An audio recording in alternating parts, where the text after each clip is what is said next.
Hello guys, and welcome to another ProfileTree video. So in today's video we're going to be learning how to reverse a video on Snapchat. So without further ado, we're going to go ahead and get started. So quick and easy, go ahead and open up your Snapchat app, and on the circle there, you see it right in the middle, we're going to go ahead and just record a video.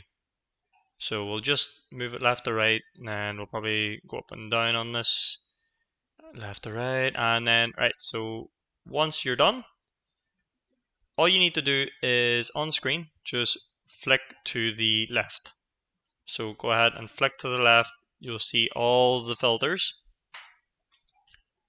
And then once we've reached here, so you can see in the very last one, this is now reversed. So you can see that everything is reversed now. It's a little bit hard to see, of course, from what I'm doing, but everything is now reversed. So yeah, you can speed it up as well if you want to, but yeah. That is how to reverse a video on Snapchat. So there you go guys, it's as easy as that. That is how to reverse a video on Snapchat.